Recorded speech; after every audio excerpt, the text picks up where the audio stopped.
asalaamaaleykum mbokku Sénégal asalaamaaleykum mbokku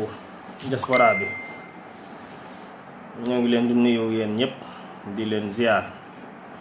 di nuyu Serigne Ñaan di nuyu Ismaïla Thiam Mam Is di nuyu Tafa Touré ñoo leen di bëggee bu baax di leen jox seen wàccuwaay di leen màggal bu baax di leen ndokkeel tamit ci bés bi tey di màggalug Serigne Abdoul Ahad Serigne Abdoul Ahad di kenn ci njabootug Serigne Touba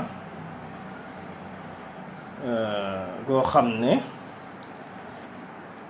def-defam ak jaar-jaaram ci xilaafatu yoonu murit ñëpp ñi ngi koy fàttaliku ba tey. ñoo ngi nuyu soxna Lo sama jaam boobu mu nekk ca Italie ñoo ngi lay bëggee bu baax di kontaan ci yow di ziar Cheikh Kane Aliou Ndiaye ñu ngi lay bëggee waaw Cheikh ñu ngi lay ziar baax ya tamit El Hadj Cheikh Faye mon frère ca France waaw Mame Bara Thiam waaw Côte d'Ivoire maa ngi lay bëggee leen jox seen wàccuwaay yéen ñëpp ñi nekk di ñu suivre ak ñi nga xam ne ñoo war a ñëw Mamoucha ñu ngi lay bëggee yow tamit bu baax ñi nga xam ne ñi ngi ñëw ñi nga xam ne ñi ngi ci yoon bi ñi nga xam ne ñi ngi partager message yi ñoom ñëpp ñoo ngi leen di bëggee di leen ziar dama doon wax ne maa ngi ndokkeel ñëpp ci màggalug Serigne Abdoul Ahad ji di jàmbaari Serigne Touba di koo xam ne liggéey na ci yoonu murid liggéey bu mucc ayib ndax bari na loo xam ne ci xilaafaam la amee ci yoonu murid waaw mooy ñu ubbi fa indi fa police pour sécurité indi fa gendarmerie indi fa sapeur yokk jumaa ji indiwaat fa rigueur indiwaat fa jom indiwaat fa fulla indiwaat fa ngor lu ci bari loo xamante ne bi xaj na ci xilaafaam ci yoonu murit taxawaayu Serigne Abdoul Ahad kenn natablewu ko liggéeyee lit baayam ci alxuraan ji nga xamante ne bi moom la waxoon ne moom mooy alxuraan mu wutal ko kër waaw loolu tamit di ci jaar-jaari Serigne Abdoul Ahad ñu di ko rafetlu di ko ndokkeel ci bis bi di ñaan yàlla dolli ko ay leer te taas ñu ci barkeem ñu ngi ziar ñëpp ñi nga xam ne ñoo màggali woon ñi nga xam ne ñooy waaj a dem ci kenn kum ci mënti doon it boo demee nga ñaanal ñu suñ borom defal ñu tawfeex defal ñu ndam ci li nga xam ne moom lañ nekk di ko ut fii ci suñu réewu Sénégal. bu ma jàllee ci ndokkeel nag ñëpp ci loolu di ziarale encore une fois Baba Saax soxna Lo bëgg ceeb maa ngi lay ziar di ziar ñëpp ñi nga xam ne ñi ngi jàll au fur et à mesure xaj na duñ mën a nuyu ñëpp mais ku dugg si rek na nga xam ne gis nañ la bëgg nañ la bu baax te ñi ngi lay ziar dañu bëggoon rek entretenir waat tuuti leeralaat tuuti mbokku Sénégal comme niñ koy defee saa su ne ci ay xew-xew yu xew ci réew mi wala mu xewee ci diaspora bi wala mu xewee ci Bawol gii nu dëkk bu ñuy tàmbali nag tey suñu waxtaan bi dañ ko bëgg a tàmbalee ci li ñuy wax rejet candidature Karim Wade rejeté candidature Karim Wade commission électorale moo ko def seetlu nañ ne bi ñuy condamné Karim Wade justice su Sénégal moo ko condamné justice su Sénégal bi nga xam ne moo ko condamné Sidiki Kaba bi nekkoon ministre de la justice bi ñu condamné Karim Wade 5 ans et demi de prison xawma 6 ans alamaan ko 138 milliards Sidiki Kaba moo def conférence de presse wax ne Karim Wade ñàkkul casier judiciaire am ñàkkul ses facultés ou bien ses droits civils moom ministre de la justice moo def conférence de presse Sénégal yépp di ko dégg muy Sidiki Kaba l'actuel ministre des affaires étrangères demagul fenn deewagul mi ngi fi moo wax ne Karim Wade mi ngi jouir ci ay facultés civiles am kenn tëju ko kenn terewu koo dem ci benn élection gis ngeen Sénégal réew mi ni muy doxee réew mu jaar na yoon justice bi gis ngeen li mu tëral waaw Sidiki Kaba en tant que ministre de la justice wax loolu bi ñu demaatee ba ay jëmmi jamono xaj na gaa ñi gis ne candidature boobu ñu doon xeeb jàppoon ne Karim Wade ñu bari dañ koo mere ci biir PDS ba nga xamante ne bii li dal baayam moom moo ko teg moo doonoon dévolution monarchique bi nga xam ne moo fiy jëlee Ablaye Wade nguur gi ci seen calcul jàppoon nañ ne Karim Wade amul joojo doole ndax biir PDS sax dañ koy xeex. léegi nag bi ñu demee ba gis ne tëj gi ñu ko tëj prison ak sénégalais yi leeral gi leen nit ñi leeral dañoo dem ba comprendre ne lii politique la ñu xam ne kon Karim Wade mooy seen adversaire redoutable numéro 1, il fallait l'éliminer. Comment l'éliminer? Il fallait d'abord dàq jële fi ministre de la justice bi fi nekkoon ndax moom bu fa nekkaatoon tey comme ministre de la justice di wax ay waxam dootul am crédibilité ndax dañ koy tegal waxi démbam bërki démb ak waxi tayam. Il faut ngeen xam nguur gi ni muy fonctionner. Sidiki Kaba bi waxoon ne Karim Wade pertul dara il fallait que ñu jële ko ci ministère boobu indi beneen ministre indi beneen commission ngir ñooña wax leneen mais nañ xam ne nguur gi benn la gouvernement bi benn la ñoom ñoo wor seeni wax ñoom ñoo wàccoo ak seen ay wax. nguur nag bu demee ba ki ko jiite lu mu la wax suba ba ngoon boo ko seetee du am ki ko jiite la Macky Sall boo vérifier ay waxam sur 100 wax Macky Sall 2 la ciy def wala 3 li ci des lépp du dëgg ndax li tax du dëgg mooy ministre de la justice au Sénégal di 4e personnalité de l'État sur ordre protocolaire warul taxaw mu wax ne Karim Wade mi ngi jouir ci ses facultés ci ay droits civils am ba pare ñu teg ci au bout de 1 an et demi 2 ans ñu éliminer ministre boobu indi beneen ministre muy Ismaïla Madior Fall mooy tailleur bi nga xamante ne bi lu xotteeku lu ne au lieu ñu sànni ko indi leneen lu bees moom moo koy jéem a dabb daaxee ñëw ko tëralaat ko teg ko ne baax na moom moo ñëw daal ne wéy dindi décision justice daal di indi léegi code électoral commission électorale moo àtte Karim Wade. Il faut que Sénégal tamit xam li nga xamante ne bi moom moo am ci mbiru Karim Wade. ñun nous ne sommes pas du PDS man duma PDS gëwuma PDS ànduma ak ñoom mais nag ñoo bokk benn déterminateur commun mooy Macky Sall jóge fi. Deuxièmement su fekkee dañoo subir injustice suñu devoir la suñu droit la ñun ñu taxaw ñu défendre leen te Karim Wade dafa subir une injustice. Injustice bi mooy lan justice bi ko àttee woon daan nekk ko condamné naa la wante yàquma sa casier judiciaire am nga droit présenté wu. waa léegi ñu bàyyi fa décision justice boobu nga xam ne ñoom ci lañ sukkandiku woon pour condamner ko jaar ci code électoral pour jéem koo éliminer. Il faut ngeen xam loolu justice su Sénégal waxul ne Karim Wade du présenté wu na ngeen xam lu leer ci loolu. gaa ñi dañoo dem ca code électoral ba daan ne ñiy organiser élection yi ñooñu ñoo wax ne Karim Wade mënta présenté wu ndax ameel na nguur gi 138 milliards am na casier judiciaire mas nañ koo jàpp. lii mooy exactement li nga xam ne moo xew ci dossier Karim Wade maa ngi jégalu nag Diourbel dafa xaw a tàng fan yi Sidiya Sène ñi ngi lay ziar di ziar Issa Gueye di ziar Adama Fall Aliou Ndiaye ñi ngi lay bëggee yow tamit di leen ziar yéen ñëpp bu baax a baax di leen màggal di leen jox seen wàccuwaay di wax ne isolé gi nga xamante ne bii bëgg nañu isolé candidature Karim Wade c'est une décision politique la mais justice su Sénégal néewul Karim Wade du porter candidature am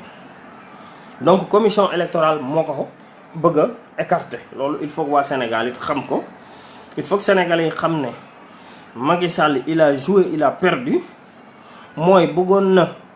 écarté Karim Wade xeeb dooleem gis na ne léegi doole googu mën na koo lakk mu bëgg koo éliminer complètement loolu nag ñaari chose rek moo mën a am pour terminer loolu Karim Wade impérativement su bëggee Sénégal dafa war a ñëw Sénégal loolu mooy li njëkk moom Karim Wade laa wax yéen waa PDS yéen ay mbokkam wax leen ko ne ko su fekkee moom gëm na Sénégal gëm na lim doon bëgg naa dooni président par terre air ou mer war naa ne cëpp ci Sénégal moo xam fu muy jaar mais na ñëw bu ko ne bu leen neexee sax nañ ko jàpp tëj ci kaso bi mais na ñëw Sénégal présenté wu wone ne moom justice condamné wu ko yàqul ay droits civils am kon dafa ñëwoon pour battre ci campagne ñu tëj ko ci kaso bi mënta nekk Qatar nag di def campagne moom réew mi moom mënoo koo bëgg a nekk Qatar di def campagne loolu mënta nekk. loolu il faut yéen waa PDS it ngeen xam ko donc moom maa ngi koy digal su fekkente ne bi Karim Wade la bëgg na Sénégal bëgg naa bokk ci xeex bi na jóge Qatar ba mu jaar ci suuf na jaar ci frontières yi na maskaw na def lu ko neex ba dugg ci réew mi bu duggee ci réew mi nañ ko ne tiib jàpp téye ñu xam ne kii kat ñëwoon na dañ koo jàpp téye loolu c'est extrêmement important te politiquement c'est une pression extrêmement importante pour Macky Sall loolu il faut que tamit Karim Wade ak ay mbokkam ñu xam ko ginnaaw bi nga xamee ni que nii décision bi nga xam ne moom moo ko jàpp leer na ñëpp que ni c'est arbitraire leer na ñëpp que ni c'est politique leer na ñëpp aussi que ni c'est abusif parce que dóor doomu jàmbur làq sa doom moo fi nekk wante yaakaar naa ne scandale ak i njombe ak i tooxi doona ci réew mi ngi ci nguurug Macky Sall gi ne xas te kenn jàppewu leen. bu kaawu Karim Wade bi jàllee maa ngi ziar Mame Bara Thiam maa ngi lay bëggee di bëggee Mamadou Thiam di bëggee Assane Diagne mon frère maa ngi lay ziar yéen ñëpp maa ngi leen di nuyu waa di leen jox seen wàccuwaay ak ñëpp ñi nga xamante ne bi ñu ngi dugg si ginnaaw ñu ngi leen di ziar bu baax a baax. bu ñu jàllee si kaawu Karim Wade kaawu Khalifa Sall aussi ça revient au même naka ngay jàppe doomu aadama bi ne ko caisse d'avance yi da nga see luubal alalu Sénégal 1,8 milliard. Khalifa Sall dem ak i mbokkam ay jabaram ay nijaayam ay tontoom ay mbokkam ñu dajale 2 milliards ñëw ci yow ne la waaw man de nee nga dama sàcc 1,8 milliard ci caisse d'avance su Sénégal léegi donte ànduma ak yow sax si li nga wax mais dajale naa 2 milliards a ngi nii ngir nga bàyyi ma man ma dem toog sama kër ñu ne ko déedéet 2 milliards yooyu soxlawuñu ay bâtiment soxlawuñu ay immeuble soxlawuñu ay oto li ñu soxla mooy liquide espèce. kon daf lay won encore une fois ne nguur gi bëggutoon Khalifa Sall fay li nga xamante ne bi moom lañ koy toppe muy 1,8 milliard ndax joxe na bien mobilier justice ba wëlbati ko ne ko laajuma la bien mobilier espèce laa la laaj te xam nañ ne jële fi espèce actuellement ci Sénégal 1,8 milliard dajale ko en espèce ci ay fan wax la ay weer yombul. loolu aussi daf leen di woon encore une fois ne Macky Sall a bien voulu écarter Khalifa Sall pour du bokk ci élection yi loolu moo tax nit ñi di wax ne Macky Sall dafay choisir ses adversaires mais choisir boobu muy choisir adversaire am man ngaa xeeb ak lakk mu lakk sa tubéy ba lakk sa kër ak daay mën nga koo xeeb mu lakk sa kër. il est en train de choisir ses adversaires te xamul ne parmi ses adversaires ki ko ci daaneel mi ngi ci biir adversaire am yooyu muy choisir. kon nag yéen mbokku Sénégal na ngeen xam ne jàpp Karim Wade ak tëj ga ak yóbbu gi Qatar ci condition ya mu demee ak li nga xam ne moo xew ci rejeté candidature am bi lépp c'est planifié c'est organisé tëgg nañ ko defar ko pour écarter pour waa ji fi ne waaf ci xilaafa gi ndax xam na ne bu wàccee ci kaso bi la jëm. mooy gi Macky Sall di mooy ci nguuru Sénégal na ngeen xam ne daf ko def parce que moom leer na ko ne bu wàccee il ira en prison xam na ko donc il faut mu gën cee mooy pour am deuxième mandat pour détruire ay preuves pour camoufler yu bëree bëri pour laataa mu fiy jóge yooyu yëpp effacé wu wala politique bi changé ñu négocier waxtaan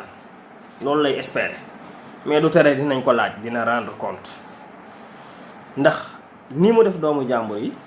ni mu def jàmbur yi Sénégal yi gënu leen ndey gënu leen bàyyi comme niñ koy waxee saa su ne gënu ko fi kenn. kon nag amuloo sañ-sañu écarter ay doomu jàmbur toroxal leen ba pare yaakaar na yow di nga rëcc loolu mënta nekk. ñoo ngi nuyu Modou Niang di nuyu Baye Gora Diaw di nuyu Cheikh Ndiaye sama grand ñi ngi leen di bëggee di kontaan ci yéen ñëpp ñi nga xam ne yéen a nekk di partager message yi nii waaw di leen ziar bu baax a baax. bëggoon na ñëw tamit ci benn point bu ñuy wax la France Afrique su ngeen ko déggee dama seetaan benn vidéo barki démb Emmanuel Macron mu toroxal ñu toroxal yu méttee métti xas ñu xas yu bon xas ñu xas yu garaaw a garaaw dem France 24 naan si vous êtes un pays pauvre soo nekkee un pays pauvre waruloo nekk di jur ay 8 9 10 gosses waaw loolu day gën a yokk seen pauvreté ak ton bu réew boo xamante ni bi kenn mësu koo gis. Emmanuel Macron nag di booy bu ndaw boo xam ne man maa ko mag ëpp ma xel ëpp ma xam-xam laa la wax ëpp ma xel ëpp ma xam-xam su ñemee taxaw naan africains yi su nga nekk ay pays pauvres ay réew yu Sénégal yi comme Nigéria comme Côte d'Ivoire di pàcc di jur ay 8 9 10 gosses du ngeen jóg ci ndóol gi. Emmanuel Macron judduwut ba di ñu jàngal ñun naka la ñuy yore sunu réew. Emmanuel Macron judduwut ba war ñoo wax ñun lan mooy sunu ay valeur. Emmanuel Macron judduwut ba war ñoo wax ñun ci ban yoon lañ war a jaar. dafa fekk ne dañoo am njiit yu ko matewut dafa fekk ne dañoo am njiit yoo xamante ni bii dañoo ragal dafa fekk ne dañoo am njiit yoo xam ne dañoo topp ci ginnaawam di ko ragal ginnaawam moo waral gone gu ndaw ñeme leen a manipuler di leen xas di leen toroxal di leen wax ju bon ñoom ñu ne miix. mais xam nga ne Macky Sall wutoon toog di seetaan Emmanuel Macron toll ca France taxaw naan ñu ay pays pauvres yi nekk fi di jur ay 8 gosses lu ci yoonam moo réew. Emmanuel Macron moo réew lu ci yoonam danga koy xool boo koy xool ni muy wax sax da ngay gis ne waxu réewande la koy waxee. da nga xam ne kii dafa réew faalewut africain yi faalewut sunu président yi gëmu leen maanaam joxu leen sax seen àq. seetlu leen ko ba mu demee Burkina Faso di fontoo président Burkina Faso bi ba président Burkina Faso bi jóg di dem mu koy reetaan naan xool leen ko j'espère que courant bi du coupé ndax sama wax bi mën a egg. Macron dafa réew ba dof ku ko réewal suñu président africain yi te responsabilité bi nag mi ngi ci Alassane Ouattara ak Macky Sall. Macky Sall mooy responsable bi moom ak Alassane Ouattara su fekkente ne bi Emmanuel Macron réewandeem gi ëpp na bam di ñu xas di ñu toroxal du ko def président Ghana de du ko def Paul Kagame parce que ñooñu am nañ jom am nañ fulla am nañ fayda liggéey nañ seen réew ba kenn yebu leen. mais Emmanuel Macron su ñemee taxaw dina fontoo ñun Sénégal rek ça veut dire que ni suñu njiit matut. France Afrique nag yàgg nañ ko xam suñuy avoir yépp ma nga fa suñu banque centrale 50% ci suñuy réserve suñu alal jën moom ñun di suñu njënd ak jaay te banque centrale bi di ko denc fi ñu toll nii at mu jot ñu jël 50% ci alal jooju dem yóbbu ko France ci condition yi suñu indépendance la bokk. kon ça veut dire que ñun moomaguñu suñu bopp ba tey parce que 50% ci suñu ay avoir ñun ci suñu réserve ñun ci banque at mu jot ñu ngi ko yóbbu France ci 50% yooyu ñuy dénk banque centrale française moo indi suñu garantie suñu franc CFA moo indi aussi ñoom ñuy tibbaat ci xaalis boobu di ñu ko lebalaat ñun. waaw kon maa ngi leen di ñaan mbokku Sénégal ngeen réfléchir bu baax ci ñi nga xamante ne bi ñoom ngeen di jox seen réew. maa ngi leen di ñaan ngeen xalaataat bu baax ci njiit yi ngeen di samp pour ñu diriger leen seen askan. boo jiitalee njiit boo xam ne matawu ko boo jiitalee njiit boo xamante ne bi amul fulla amul fayda amul gis-gis boo jiitalee njiit boo xamante ne bi intérêt personnel ak intérêt famille la jiital lii rek moo ñuy dal. président France ñëw di ñu fonto di ñu jaay reewande ñu toog di seetaan. ma dolli si lenn Mansour Faye dégg naa ko muy wax ne problème mu ndox bi nga xam ne moo am ci Sénégal Touba dafa war a fay ndox commencé di yuuxu ci loolu.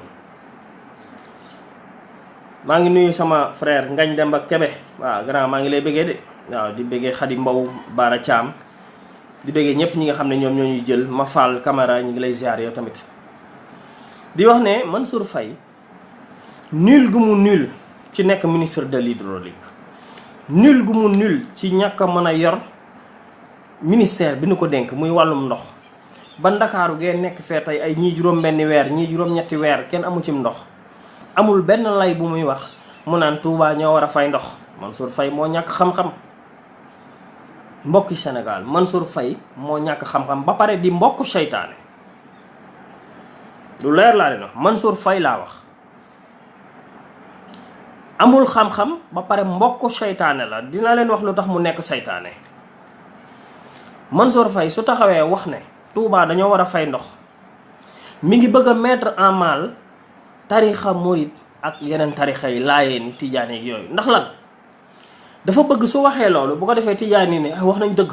waa Touba dañoo war a fay ndox booba ak léegi mosu ñoo fay ndox dañoo war a tàmbalee fay ndox bu ko defee laayeen yi wax ko ñu indi conflit ci biir tarixa yi. kon loolu képp ku ko def jikko saytaane la kooku saytaane bu mag a mag a mag la. maa ngi nuyu Nasara Fall Cheikhouna Basel maa ngi lay bëggee Nasara sama sœur maa ngi lay ziar Baba Sarr. ndox mi nga xamante ne bi moo ñàkk Sénégal moom amul benn politique pour mën ko saafara njiitam amul benn politique pour mën ko saafara mu bëgg a jaxase tarixa yi bëgg a jël murid yi dóor ci tijaan yi wala tijaan yi dóor ci murid yi wala laayeen yi dóor leen ci bu leen kon nangu. man murid laa je suis fier d'être murid mais respecté naa tijaan yi am naa ci xarit am ci doomu ndey am ci ay mbokk respecté naa laayeen yi am naa ci xarit am ci doomu ndey am ci ay mbokk respecté naa ñaseen respecté naa doomu adama yépp dëkk bu ci nekk danga am sa spécificité su fekkee Touba am na spécificité boobu nañu ko bàyyi ak spécificité boobu mais bu ñu leen jaxase mukk yéen tarixa yi yéen sama frère religion maa ngi leen di ñaan Mansour Faye saytaane bu mu leen jaxase mukk ba di leen gëmloo naan leen way murid yi Touba duñ fay ndox pour ko defee tijaan yi mer laayeen yi mer mu indi conflit religieux pour que ñoom li mu bëgg a def mu def ko bu fekkee dafa bañ murid yi na ko wax bu fekkee da leen na soxore wala mu iñaane leen wala xolam baaxu ci na ko wax moom Mansour Faye laa wax mais bu mu taxaw mukk di bëgg a jaxase murid ak tijaan ak laayeen di leen saytaane mbokk saytaane la Mansour Faye moom ak ay mbokkam bu fekkee dañ ko yabal aussi ki ko yabal na am fit na takk fitam mu woo Serigne Mountakha ne ko Touba dañuy fay ndox c'est ça il faut pas que ñuy nekk di wëral leen nii non non bu ñu yebal Mansour Faye moom Macky Sall bu mu yebal Mansour Faye muy taxaw di wax loo xam ne waxu seytaane la ndax jaxase nit ñi jaxase tarixa yi baaxut taal réew mi baaxut mënuloo fekk loo xamante ne bi yow ba muy am juddoogoo plus de 100 ans mosoo fay dëgg kenn ñëw ne Touba fay leen ndox organiser leen ko bu fekkee Touba daf ko war a fay yow sa chef sa njiitu réew Macky Sall na woo Sëñ Mountakha wala mu déplacé wu dem Touba ne ko Mbàkke kat nii ak nii moo xew nii ak nii lañ bëgg lii ak li ba xam lan lañ koy wax. mais bu fekkee Macky Sall moom amul fit bu fekkee moom amul fit takkul fitam mu taxaw mu ne Sëñ Mountakha Touba na fay ndox yow Mansour Faye yaay taxaw naan mooy facture d'électricité facture d'eau bi Touba dafa war a fay ndox nii naa lépp ngir jikko saytaane la jikko jaxasekat la jikko mesquin la. parce que jikko mesquin mënul passé Faidherbe statut Faidherbe daanu ca Saint-Louis bi statut Faidherbe bi daanoo ca Saint-Louis nan la def ay tubaab ñoo ko woo teg ci moom pression pour mu sampaat ko fa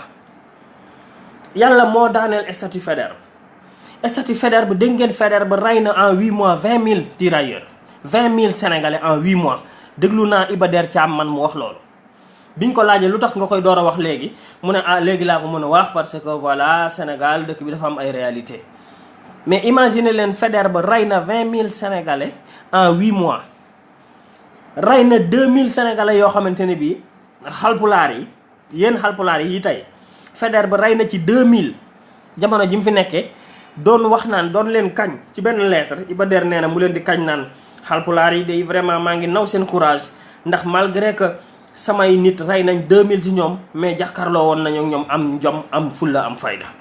kon Faidherbe toroxal gi mu toroxal sénégalais yi rey 20 000 sénégalais ci juróom-ñetti weer kooku estateem yàlla def mu màbb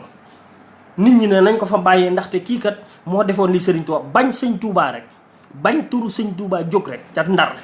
moo tax Mansour Faye delloowaat statut Faidherbe bu fa mu nekkoon nit ku bon la nit ku saytaane la nit ku jaram muslu la yàlla nañu yàlla musal ci Mansour Faye moom ak i mbokkam ak képp ku ko digal ji ko jaxase ak ji ko saytaane bi mu bëgg a jël ñeneen tarixa yi dóor ci murid yi en prétextant que Touba duñu fay ndox ngir bëgg ñeneen ñi mer bëgg indi rivalité loolu ji ko saytaane la ji ko mesquin la ndax loolu bi muy am Mansour Faye judduwoo say mbokk judduwuñu waaw kon na ngeen ko moytu bu baax na ngeen moytu na ñëpp moytu Mansour Faye saytaane la ndax jaxasekat la li mu wax jikko saytaane la jikko jaxasekat la te France lañ fi nekkal ci intérêt France la ñuy dox ci politique française moom la ñu bëgg a imposer gëm-gëmu tubaab bi gëm-gëmu nasaraan bi moom la ñu bëgg a imposer. boo xamul dara wàccal, boo mënta yor Sénégal ci wàllum ndox wàccal. Macky Sall na dàq. Macky Sall bu mu làqatu ci yow di jéem a sànni ay message murid yi naan leen yéen waa Touba da ngeen a bëgg a fay ndox pour bëgg a dévier attention wu nit ñi ci nul gi nga xam ne ci ne bi ci lu ñu nul. nit ki bu fekkee da ngaa nul waneel ne nul nga wàcc ñu dàq la. bu fekkente ne bi xamoo dara taxawal ni xamoo dara mais mënoo gérer sax ndox mu nit ñi naan parcelle ngay gis Médina ñuy rang di capitalu Sénégal ñu naan Sénégal émergent te yow ndox mu nit ñi naan mënoo koo lijjanti. moo leen di wan ne li ñuy wax dara du ci dëgg. gëmuñu ko beneen point bi moo bëggoon a laal mooy ku ci nekk dégg na fan yi Moustapha Cissé Lo mu def benn interview mi ngi jàll ci toile bi. maa ngi nuyu Assane Diagne, Moustapha Guèye maa ngi lay ziar Ousseynou Seck maa ngi lay ziar mon frère di ziar Babacar Seck ñoo ngi lay ziar di ziar Momo waaw di ziar waa MPS Jëf ak Njariñ yépp ñoo ngi leen di béggee di ziar Tafa Touré ñu ngi leen di ziar bu baax di leen màggal di leen jox seen wàccuwaay di kontaan ci yéen. fan yi dégg nañ Cissé Lo mu wax ni Sénégal drogue bi fi ne ak yàmbaa ji fi ne ay kilifa ñoo ko fiy dugal ñoo ko fiy jaay di ko consommer. Moustapha Cissé Lo moo wax ne drogue bi ne Sénégal ay kilifa ñoo ko fiy dugal di ko jaay te Moustapha Cissé Lo préciser wul gan kilifa la. préciser wul ndax kilifa diine la, préciser wul ndax kilifa aada la. waaw dafa doy ñu ngi lay ziar Seck Mbaye Tafa Touré Momo Fallou Seck ñu ngi leen di bëggee. Cissé Lo loolu mu wax tey bi ko journaliste bi laajee dafa ne ko man de maa ngi xaar procureur woo ma na ma woo. loolu la Cissé Lo wax. nee na maa ngi xaar procureur woo ma wax ko ñan ñoo ko fiy jaay ndax immeuble yi nu tabax Dakar buñ ci seppi woon ñi nga xamante ne bi yàmbaa moo leen tabax wala drogue buñ ko tojoon lu bari du fi des. Moustapha Cissé Lo moo ko wax. nee na mi ngi xaar procureur woo ko ki ko wax du Assane Sylla de c'est le président du parlement de la CEDEAO Afrique sowu jant CEDEAO seen parlement. Moustapha Cissé Lo mooy président bi nekk député à l'Assemblée nationale nekk vice-président Assemblée nationale nekk membre fondateur de l'APR moo ñemee taxaw wax lii ci Sénégal dara fekk ko ci. mat na ñaari weer a ngi ni maa ngi gis vidéo bi ñetti weer dégguma procureur ñemee woo Moustapha Cissé Lo keneen ku ko fi waxoon nag ci Sénégal yow doo fanaan. keneen ku taxawoon ne Sénégal fii kilifa yi ne ci réew mi ñoo fiy dugal drogue bi di ko fi jaay ku ko waxoon ci Sénégal ku dul Moustapha Cissé Lo jàpp nañ la. ma jox leen ci ay firnde. commissaire Kayta yéen a ngi koy fàttaliku moom moo waxoon ne directeur général bu police nationale dañ ko jàpp ci ay sinébar dañ ko luubal na wala loxoom laale na ci ay sinébar. bonjour mon père monsieur Sène maa ngi lay bëggee bu baax. Souleymane Diagne maa ngi lay bëggee. waaw Ndeye Lo maa ngi lay bëggee yow tamit. waaw di leen ziar bu baax a baax mon père Sène maa ngi lay ziar. commissaire Kayta moo fi waxoon ne directeur u police nationale loxoom laale na ci ay sinébar. commissaire Kayta nu mu def dañ koo wàcce dàq ko. Nafi Ngom Kayta moo yoroon OFNAC dem Londres dem États-Unis di enquête ci Frank Timis ak Petro-Tim ubbi dossier ba ñu wàcce ko ci OFNAC dàq ko. colonel Ndaw moo fi waxoon ne haut commandant de la gendarmerie kilifaam xaalis bi ñu ko doon jox ci xaalisu rebelle yi da ko daan luubal ñu wàcce ko mettre ko aux arrêts dàq ko.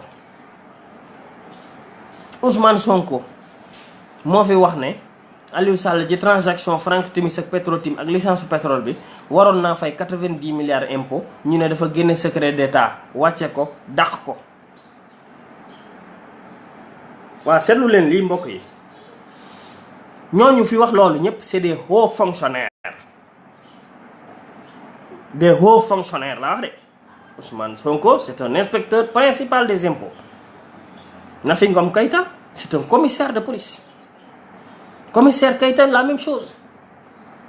colonel Ndaw haut commandant en second gendarmerie yëpp ki leen yilif ki ci topp ki ci topp moo waxoon lool gendarme yi ci Sénégal laa wax ki leen yilif deuxième bi moo taxaw ne sama chef man maay deuxième sama chef day lubal xaalisu rebelle yi ñu wàcce ko dàq ko.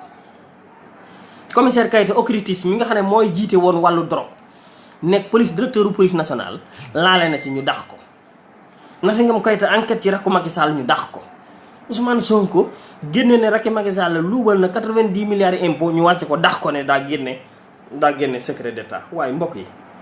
lii lépp am fii ci ay doomi Sénégal di haut fonctionnaire Moustapha Cissé Lo taxaw wax ne Sénégal fii man Cissé Lo maa ne kilifa yi ci réew mi ñooy jaayi drogue bi ñoo ko fi indi ñoo fi tabax seeni immeuble te procureur na ma woo ñu seetaan ko. Sénégal na ko bëggul gis mbokk yi yaakaar naa ne bëggatoo gis yaa tëj say bët mais lii leer nañ li may wax nii leer na nañ ku bëggut a gis nag wala nga Macky Sall yor sa intérêt wala ngay daw ci ay waawam wala nga yaakaar ko wala nga topp ko bu la neexee nga topp ko mais xam ngeen ne Macky Sall nekkul ci dëgg nekkul ci yoon doxalul dëgg ci réew mi doxalu fi yoon lu ko neex lay doxal moo ki mbokkam ñi ngi caxate alalu Sénégal ñi ngi yàq réew mi. waaw soxna Ndeye Lo maa ngi lay bëggee di nuyu Abiba sama sœur Fata Sarr maa ngi leen di ziar yàq réew mi mënul passé Cissé Lo wax lii nga wàcc ko muy doxantu ay soxlaam ñëwee ko woo ñeneen ñi nga woo leen nga dàq leen te c'était des hauts cadres des hauts fonctionnaires yoo xam ne duñu sax moroomu Cissé Lo ci xam-xam. ku bëggut a dégg nag bëggoo gis yaakaar naa ne bëggoo gis bu loolu weesoo ñooñu ñu dàq sax scandalu Sarr bi ngeen dégg la Sarr ay presque 400 milliards yoo xam ne kenn xamul fu mu ne luubal nañ ko. scandalu Big Togo bi nga xam ne 12 milliards lañ jëloon nar koo signaloo Abdou Mbaye moo indi ak dàqam tey jii mu nangu koo signé ñu dàq ko ñu jël 12 milliards di indemniser nit koo xamante ni bii contrat bi nga xam ne moom la ñu waxante woon ak yow commencé woo ko sax ñu indemniser nar laa indemniser 12 milliards mooy affaire u Big Togo bi ngeen di dégg. affaire u Prodac mi ngi fi 29 milliards yoo xamante ne bii mi ngi ci ndodd Mame Mbaye Niang ñu ciy laam-laame procureur lijjantiwu ko affaire u Frank Timis ba tey ñi ngi naan teeni pétrole yi ba léegi am na ci pourcentage am na ci wàll. affaire u Azer affaire u COUD inspection générale d'État épinglé ay mbokkam ñooñu ñëpp ñu bàyyi leen di leen seetaan di toroxal doomi jàmbur yi keneen ku wax leneen ñu dàq la ku wax lu àndul ak ñoom ñu jële la fi. waa léegi ñun ñi dëkk ci réew mi nag tamit jàng comme ñoom xam comme ñoom génn comme ñoom am carnet d'adresse dëkk ci dëkk bi di fi yeewoo ak ñoom investir ci dëkk bi di leen gis di yendoog ñoom di fanaan ak ñoom xam seeni mbir. waaw ñun war nañoo toog di seetaan lii lépp di xew ci réew mi te duñu informer askanu Sénégal man de mënuma ko dinaa leeral askanu Sénégal ndaxte valeur dafa jeex ci réew mi jom daf fay jeex éthique daf fay jeex ñi nu jiite amuñ ci lenn c'est des gens yoo xamante ne bi ils sont au service de l'Occident ay tubaab lañ yoo xam ne dañoo yor der bu ñuul ñu samp leen ñuy noot seen askan di leen toroxal au service de la France. kon nag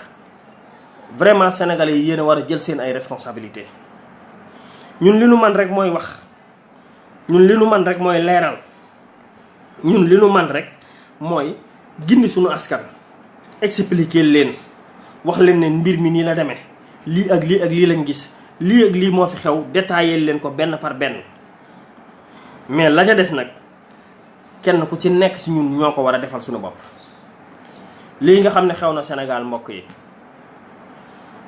di njiitu réew boo xamante ne bi ay adversaire am jël na leen ñi mu war a jàkkaar lool di leen tànn ñenn ñi mu tëj leen ñi mu taqal leen utiliser justice bi instrumentaliser ko nommer ay nitam ci kaw sphère bu nekk ànd ak sa famille say mbokk ak say mbokki jabar li ma ci gën a jaaxal léegi ñoom ministre yooyu boo leen xoolee léegi ku ci nekk sa jabar mooy wër léegi naan day financer les femmes. Sénégal léegi xool leen yéen raison yi fu ngeen fi dem jabaru ministre wala jabar xaalisu Sénégal daal jël nañ ko jox seen ay mbokk daal ñu koy noosee nu mu leen neexee naan dañuy financer les femmes ku ci nekk léegi sa jabar ngay gis mu defi convoi yori garde corps yori oto yor xaalisu Sénégal bi di wër ci dëkk yi naan damay financer pour wut électorat politique. yéen waa diaspora bi nag bu ngeen déggee mën a yéen ay 5e pouvoir li xew ci Sénégal yéen a ko mën a faj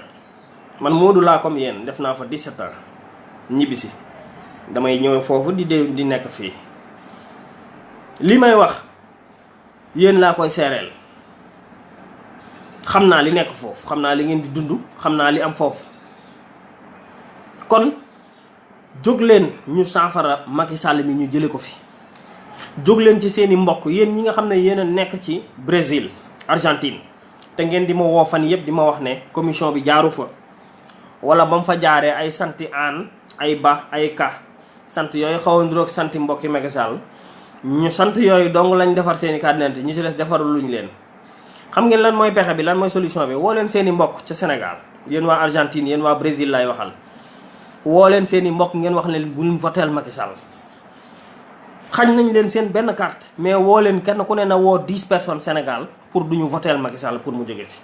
yéen waa diaspora bi maa ngi leen di ñaan solennellement seen mbokku diaspora bi, seen mbokku Moodu, seen mbokk moo xam ne dundoon na ak yéen, seen mbokk moo xam ne mi ngi dund ak yéen, mi ngi xam seeni jafe-jafe, mi ngi xam ne Moodu bu faatu dañuy yalwaan dajaleel ko, mi ngi xam coono yi am foofu ci wàllu immigration irrégulière, mi ngi xam li fa xew ci wàllu njaay mi ni ngeen ci sonn, ñàkk liggéey ak racisme ba fa am. man maa leen wax ne woo leen seeni mbokk ngir ñu jële fi Macky Sall. kenn ku ci nekk na woo fukki nit këram. maa ngi leen koy ñaan yéen ñii di ma seetaan, maa ngi leen di ñaan partager leen message yi ngir askanu Sénégal gis ko, ngir waa diaspora bi ñëpp gis ko. kenn ku ci nekk ci yow muy Messenger, muy Twitter, muy WhatsApp, muy fu mu ci mënti doon, YouTube, partager leen ko ngir askanu àddina bi, diaspora bi xam ne kenn ku ne maa ngi lay ñaan wooteel fukki nit ngir yàlla, fukki nit sa kër, convaincre juróomi nit sa kër ngir Macky Sall jóge fi. te loolu yéen waa diaspora bi mën ngeen ko de. mën ngeen a defar seen réew, mën ngeen a nekk foofu, waaye mën ngeen a defar fii. maa leen di wax li fi ne, maa leen di wax li fi ne te maa ngi fii. woote leen lillahi wa rasuli, yéen waa diaspora bi yéen a mën a soppi lii, yéen a ko mën a soppi. ndax am na ci ñoo xam ne mënuñ leen a soppi ndax dafa am lu ñu leen naxe. li ñu leen naxe mooy juróomi junni yi ñu leen di jox bourse familiale. am na ci sunu yaay yoo xam ne kenn mënu leen a convaincre, loolu na ngeen ko xam. am na ci suñu parents yoo xam ne ak suñu mbokk yoo xam ne kenn mënu leen a convaincre. donc maa ngi leen di ñaan, ndax juróomi junni yi ñu leen di jox mësuñu koo am te dañoo pauvre, dañoo ñàkk. nit bu ñàkkee nag nga jël juróomi junni di ko dimbalee, day xalaat ne su la fi jëlee rek yow dina ñàkk juróomi junni yooyu. kon maa ngi wax politique opposition bi, ñoom it nañ am tuuti xarañ ci wàllum politique. buñ jàngul communication politique tamit nañ am ay conseillers en communication ci wàllum politique, ay conseillers politiques ñu leen di xamal yan stratégie lañ war a teg. ndax li nga xam ne actuellement moo tax opposition bi ba léegi nekk en ballottage nii ñuy hésité, ndax Macky Sall daanoon na ba pare, mais li tax sax nit ñi di am di ñenn ci ñoom waa këram di am yaakaar mooy affaire bourse familiale yi. affaire bourse familiale yi nag j'aimerais bien que yéen waa opposition bi, muy Idrissa Seck, muy Ousmane Sonko, muy Abdoul Mbaye, muy Pape Diop, muy Cheikh Bamba Dièye, muy Khalifa Sall, muy comme ci mënti doon, maa ngi leen di ñaan na ngeen garantiral waa Sénégal yooyu nga xam ne ñu ngi ci monde rural bi, bu ngeen dee def campagne wala jamono ji commencé leen génne ay stratégie politique, leeral askan woowu ne leen bourse familiale yi da ngeen koy maintenir. bu ngeen defee loolu rek ñu rey sama waay ba mu dee politiquement. parce que li ko téye politiquement actuellement, pour ma wax leen ko fii ci Sénégal, mooy bourse familiale yi muy joxe. gox boo dem àll bi paa yeeg maire yi na ñun de d'accord li ngeen wax yëpp dëgg la ci càcc yeeg ndóol yeeg nanga, waaye ñun de moo ñuy jox juróomi junni. ñooñu ils sont des innocents. kon yéen waa diaspora bi, yéen waa Sénégal yii di ñu seetaan, di ay intellectuels, di enseignants, ñii di médecins, ñii di ay magistrats, ñii di ay fonctionnaires, yéen di gradé tey sentiru leen seen bopp, gis ngeen ne Macky Sall mi njublang ak luubal ak jëf ju bon la nekk ci réew mi. convaincre leen nit ñi, yéen opposition bi, yéen politiciens yi, wax leen ak sénégalais yi, xamal leen ne bourse familiale lo mbir la moo xam ne dafay continuer. leeral leen loolu ci bopp askan wi rek, Macky Sall il est perdu, politiquement il est perdu. maa ngi leen koy ñaan, leeral leen askanu Sénégal que ni yéen da ngeen maintenir bourse familiale rek, Macky Sall dem na yoonam. loolu rek moo ko soutenir, mais bu dul loolu amatul benn poids ci réew mi politique. ñëpp bàyyi nañ ko. 10 personnes yoo jàkkaar loolu ci Sénégal kenn la ci waxu Macky Sall, kenn. kon suñu waxee ne ñoom Macky Sall day am deuxième mandat, c'est pas vrai, c'est pas vrai. koo ci wax nag dinaan waaye man naa maay dañ koy sàcc, fu ñuy jaar ba sàcc ko. bu fekkee diaspora bi jóg nañ, fonctionnaires yi, waa Sénégal gi, enseignants yi, yéen toroxal gi ñu leen toroxal nii ñeenti weer ay ati at, médecins yi lii ñu leen def nii, yéen moodu yi waa diaspora bi ñàkk gu ñu ñàkk politique extérieure kenn ku ci nekk bu jógee mu mobiliser mu woo waa këram mu am lu ko leer que ni waa këram duñu votel Macky Sall far force dafay jóge ak lu mën di sàcc dafay jóge ak lu mën di luubal carte d'identité yi ak lu mën di tardel carte d'identité yi ak lu mën di yeexal carte d'identité yi ak lu mën di yeexal vote yi Macky Sall dafay jóge te dafay war a jóge tey loxo mbir mi mu jóge fi nag mi ngi ci suñuy loxo nekkul ci loxoom. Macky Sall n'est pas maître de son destin mbokk yi il faut ngeen xam ko te ki leen koy wax xam na ko jàng na politique jàng na communication politique. Macky Sall n'est plus maître de son destin au Sénégal ñun actuellement ñun ñoo ko yilif ndaxte suñu baat lay dagaan en 2019 février ñun ñi nag suñu mënee am mobilisation bu forte waa diaspora bi ku ci nekk informer sa mbokk ñun ñi nekk ci réew mi fii ku ci nekk ñoom mobilisation bu forte dugg ci àll bi wax ak askan wi xamal leen ne loolu ñu wax ci bourse familiale yi c'est pas vrai day continuer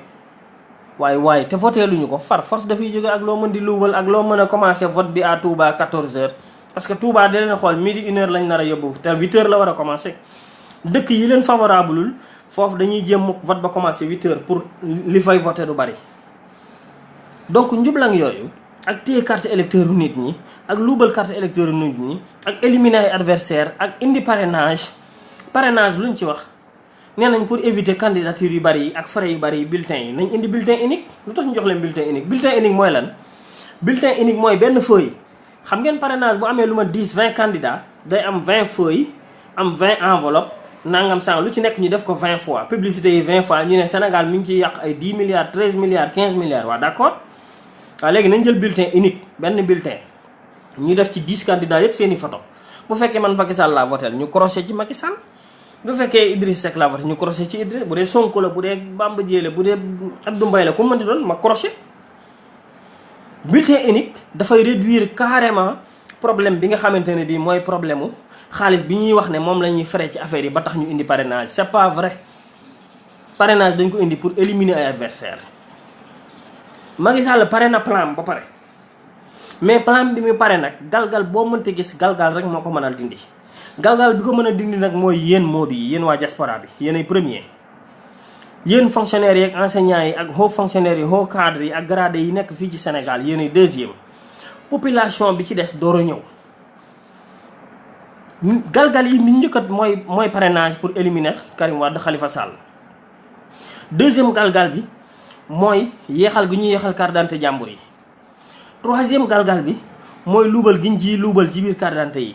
quatrième galgal bi mooy yeex gi ñu nar a yóbbu bulletin yi biir ci centre de vote yi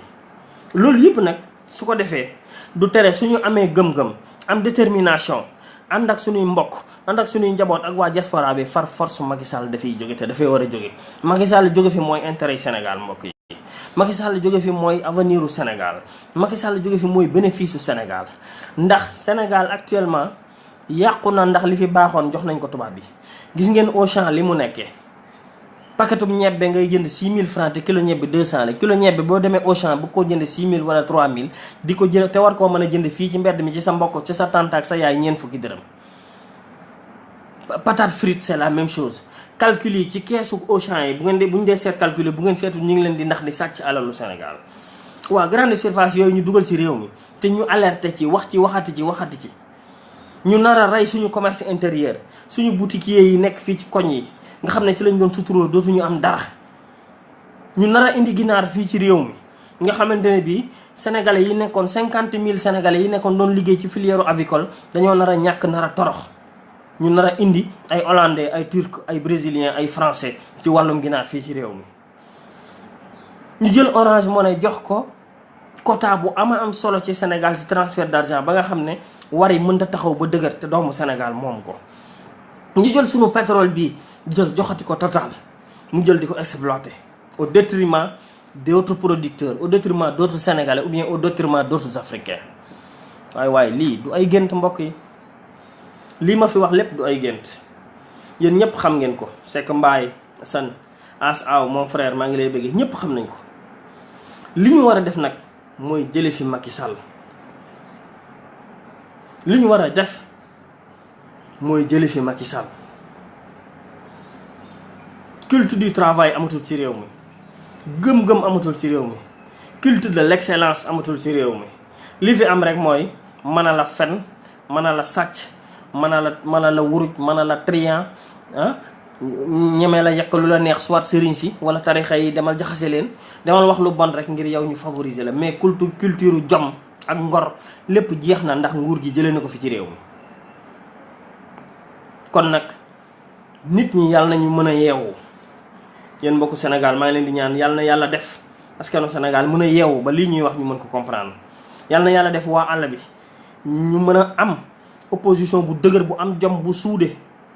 maa ngi leen di conseiller ñoom tamit nañu suudewu. même bu ñu àndul aussi nañu def bloc, nañu bokk objectif, nañu bokk lu ñuy xeex te bu ñu waxante lu ñaaw. boo amee benn adversaire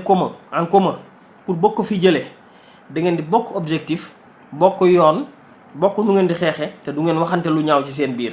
ndax opposition bi suñ discrédité ci seen biir, man may xas Ousmane Sonko amalu ma njariñ, Ousmane Sonko di xas Idrissa Seck amalu ko njariñ, Idrissa Seck di xas Abdou Mbaye amalu ko njariñ. parce que loolu deful lu dul discrédité leen, loolu deful lu dul wàññi seen doole. kon maa ngi leen di woo yéen opposition bi, di woo indépendant yi, di woo société civile bi na ñëpp def bloc.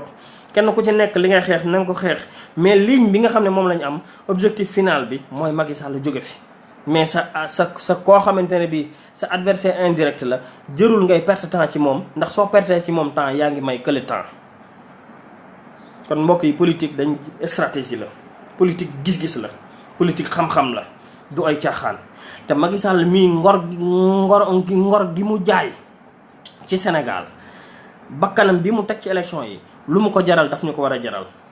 lu mu ko jaral rek daf ñu ko war a jaral. bu waree am ñu dee ci Sénégal nañ dee ci Sénégal ngir Sénégal dem. bu waree am xeex ci Sénégal na am xeex, bien que ñaanuñu ko nag. révolution pacifique la ñuy ñaanuñu ko de, mais bu waree am na am. bu waree am na am,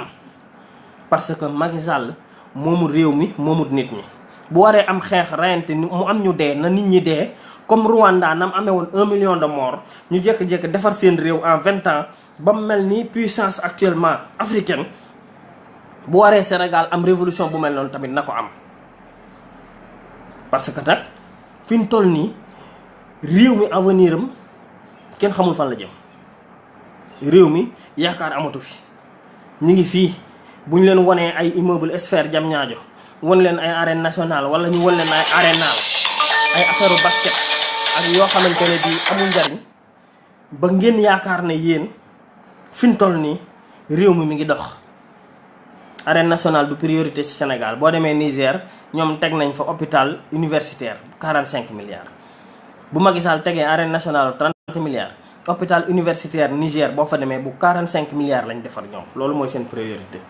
bu tegee moom arénal, Paul Kagame jënd na plus de 300 voitures de police teg leen pour ñu sécuriser askanam. moom muy xalaat ay basket, ay football, ay musique, ay mbumbaay, ay ndënd, ay nangam, ngir lan? Divertir sénégalais yi. divertir leen ci télévision yi, di leen tegal ay émission. bu ngeen gisee ak ngóor jigéen, fan yee ñu ngi ciy wax sax ñun ci suñu groupe bu MPES bi, bu ngeen gisee ak ngóor jigéen commencé développer Sénégal, c'est parce que lobby maçonnique yi ak lobby góor jigéen yi ñoom ñoo bëgg a dugal ay théâtre, ay film ci Sénégal. bu ko defee dañ koy def genre reetaan lookat, dañ koy def genre comique, ba nga xamante ne bi ñu naan Azula boo yow théâtre bi muy wax di théâtre di tàccu di ree, nit ñi di ko assimiler ndànk-ndànk. booba ñi ngi introduire indirectement le phénomène góor jigéen ak les loges maçonniques ci réew mi, te askan bi duñ ko xam parce que ci théâtre lañ koy jaarale ak ay film di nax askanu Sénégal. loolu yëpp mi ngi xew ci réew mi mbokk yi. te yéen waa diaspora bi vous êtes très intelligent. ñu ku ci amul diplôme am nga xam-xam, gis nga li xew, xam nga bu baax lan mooy développement, xam nga bu baax réew mu ñuy teg ci yoon nu muy mel. xam ngeen ne suñu réew mi teguñ ko ci yoon, ñu ngi def lavage de cerveau askan wi, di dox ci seen moyen di leen tegal ay théâtre góor jigéen pour ñu assimiler ko pour dans 5 ans 10 ans góor jigéen mën a développer ci réew mi. ñu ngi fiy teg ay phénomène franc-maçonnerie ngir dundaloo ko nit ñi, assimiler loo ko nit ñi, pour wax nit ñi ne Sénégal réewu laïque la, kon ku mu neex nga dund si ki, pour que dans 10 ans dans 20 ans réew mi ngóor jigéen ak franc-maçonnerie dootu fi jóg. Sénégalais yi ubbi leen seen bopp waay s'il vous plaît. wala yéen ñii ubbi leen bopp ñi ci des ngir yàlla.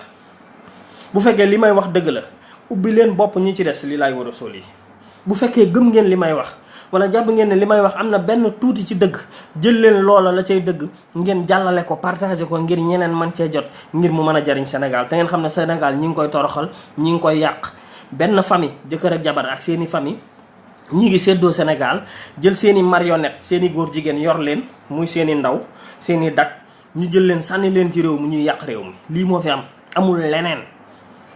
benn politique bu développement amul ci réew mi.